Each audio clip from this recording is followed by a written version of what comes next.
Hello everyone, very happy Holi to all of you. आज से हम स्टार्ट करने वाले हैं chapter number 2 of macroeconomics. ठीक है, इसमें हमारे पास में कुछ टर्म्स एंड ये टर्मिनोलॉजीज आएंगी जो आपको नेक्स्ट चैप्टर को समझने में बहुत ज़्यादा हेल्प करेंगे। ओके, ये चैप्टर इस पॉइंट ऑफ व्यू से भी इजी है कि आगे का नेशनल इनकम एंड डिमांड और सप्लाई और ये सारे चैप्टर्स जो गवर्नमेंट बजट वगैरह आप पढ़ने वाले हो ना, वहाँ पर ये चीज़ें आपको बहुत ज़्यादा काम में आने वाली हैं। Okay, so first is what आपका domestic territory, then normal resident, factor income and transfer income, final goods and intermediate goods, consumption goods and capital goods, gross investment, net investment and depreciation, net indirect taxes and net factor income from abroad। ये सारी चीज़ें आप इस chapter में पढ़ने वाले हैं। Okay, so coming on the topic जो हम स्टार्ट करने वाले हैं, that is domestic territory. Domestic territory को हम लोग इकोनॉमिक टेरिटरी भी कहते हैं। अगर अपन देखें तो टेरिटरी मीन्स व्हाट, जो ज्योग्राफिकल बाउंड्रीज हैं आपकी कंट्री की, वो आपकी टेरिटरी हो गई आपकी कंट्री की। लेकिन जब आप इकोनॉमिक्स पढ़ते हैं, नेशनल इनकम की अकाउंटिंग पढ़ते हैं, तो यहाँ पर डोमेस्टिक टेरिटरी का मतलब सिर्फ ज्योग्राफिकल बाउंड्रीज नहीं हो जाते, ये उससे कहीं ज़्यादा होती है। ओके, तो domestic territory means the political frontiers of the country. लेकिन जब आप नेशनल इनकम का अकाउंटिंग पढ़ते हो तो it is used in a wider sense. Political frontiers के अलावा ये 3 पॉइंट्स भी हमारी डोमेस्टिक टेरिटरी में इंक्लूड होंगे।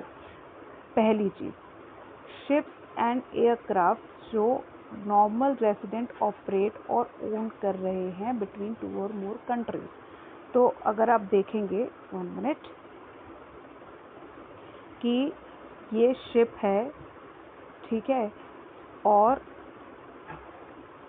एक ये शिप है, ये खड़ा है यूएसए में और ये इंडियन है,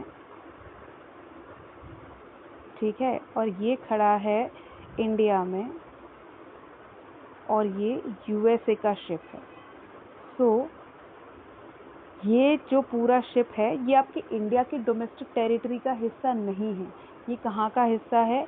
यूएसए का है। और ये जो इंडियन शिप आपके यूएसए की टेरिटरी में खड़ा हुआ है, ये हिस्सा है इंडियन डोमेस्टिक टेरिटरी का। तो इसको अब हम समझेंगे, ये क्या कह रहे हैं। शिप्स एंड एयरक्राफ्ट जो कि नॉर्मल रेसिडेंट ओन्ड या ऑपरेट कर रहे हैं। कौन? नॉर्मल रेसिडेंट्स ओन्ड या ऑपरेट कर रहे हैं बिटवीन 2 और मोर कंट्रीज। तो वो जो शिप्स या एयरक्राफ्ट है वो आपकी डोमेस्टिक टेरिटरी का हिस्सा माना जाएगा, भले ही वो दूसरी कंट्री में क्यों ना रखा हो। Next is fishing vessels, oils and natural gas rigs and floating platform जो कि रेसिडेंट्स ऑपरेट कर रहे हैं किसी कंट्री के in the international waters. International waters मतलब जो वाटर्स आपके यहाँ के नहीं हैं, जो आपकी बाउंड्री के उस तरफ हैं, है ना। जैसे अगर हम बोले कि जो इंडिया का जो इंटरनेशनल वाटर्स है, इंडिया का जो वाटर्स में अगर हम जाएंगे तो एक सीमा के बाद वहाँ से इंटरनेशनल वाटर शुरू हो जाएंगे। If you go to the south, तो आपके साउथ साइड में हम देखेंगे कि एक सीमा तक इंडिया की बाउंड्री चलेगी वाटर्स में और एक सीमा के बाद में श्रीलंकन वाटर स्टार्ट हो जाएगा। तो इंटरनेशनल वाटर्स में अगर कोई शिपिंग वेसल्स जाते हैं, फिशिंग वेसल्स जाते हैं, ऑयल एंड नेचुरल रिग्स वहाँ पर लोकेटेड हैं, ऑपरेट हो रहे हैं, फ्लोटिंग प्लेटफॉर्म्स ऑपरेट हो रहे हैं, जो आपके यहाँ के रेसिडेंट्स ऑपरेट कर रहे हैं, हमारी कंट्री के रेसिडेंट्स ऑपरेट कर रहे हैं इंटरनेशनल वाटर्स में, तो उनके पास में इन ऑपरेशंस को करने के लिए एक्सक्लूसिव राइट्स हैं। तो इस तरह के फिशिंग वेसल्स एंड ये क्या नाम से ऑयल्स एंड नेचुरल रिग्स और फ्लोटिंग प्लेटफॉर्म आपकी इंडिया की डोमेस्टिक टेरिटरी का हिस्सा होते हैं। नेक्स्ट है embassies, consulates and military establishment of a country जो कि अब्रॉड में लोकेटेड है। एम्बेसीज हो गया, मिलिट्री एस्टैब्लिशमेंट हो गया, जो कहाँ पर लोकेटेड है? अब्रॉड में लोकेटेड है। वो भले ही अब्रॉड में लोकेटेड हैं, लेकिन वो आपकी इंडिया की डोमेस्टिक टेरिटरी का हिस्सा होंगे। मतलब अगर इंडियन एम्बेसी लोकेटेड है यूएसए में या ऑस्ट्रेलिया में, तो यूएसए या ऑस्ट्रेलिया में वो Indian embassy will be the part of the domestic territory of India.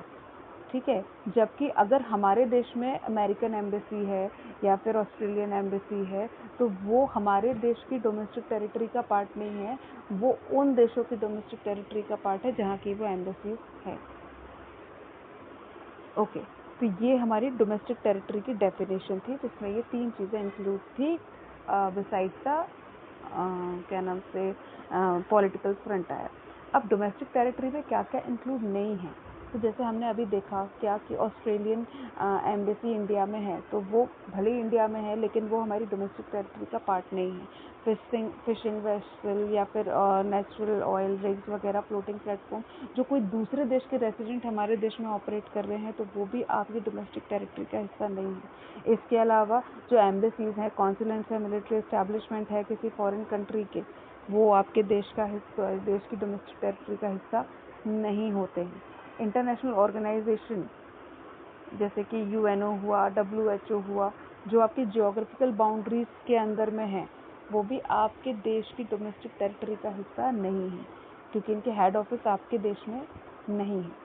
Okay, अगर आपको इन चीज़ों को और अच्छे से समझना है, तो पहले आप ये समझिए कि यूनाइटेड नेशन ने ये बोला है कि इकोनॉमिक टेरिटरी या डोमेस्टिक टेरिटरी जो है, वो जियोग्राफिकल टेरिटरी होगी जिसे कि गवर्नमेंट एडमिनिस्टर कर रही है, with in which person, goods and capital freely circulate होते हैं। ठीक है, तो इसको ध्यान में रखते हुए हमें आगे के ये क्वेश्चन देखने हैं, जिससे आपको और अच्छे से समझ में आएगा कि डोमेस्टिक टेरिटरी का हिस्सा क्या है और क्या नहीं है। Okay, look, first of all an Indian company जो लंदन में है, ठीक है, तो सबसे पहली बात, इसे गवर्नमेंट रन नहीं कर रही है, इंडियन कंपनी को गवर्नमेंट रन नहीं कर रही है, और वैसे भी ये कंपनी कहाँ पर सिचुएटेड है, लंदन में सिचुएटेड है, तो ये आपकी डोमेस्टिक टेरिटरी का हिस्सा नहीं है।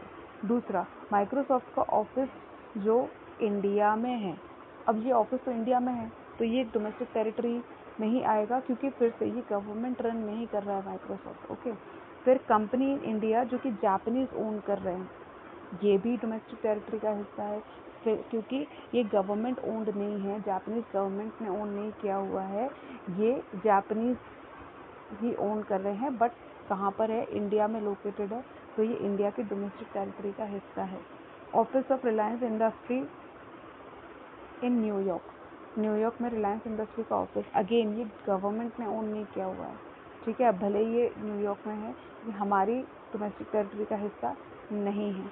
ब्रांच ऑफ फॉरेन बैंक, किसी फॉरेन बैंक का ब्रांच अगर इंडिया में है, फिर से गवर्नमेंट रन नहीं कर रहा है, तो ये इंडिया की डोमेस्टिक टेरिटरी का हिस्सा ही माना जाएगा, है ना।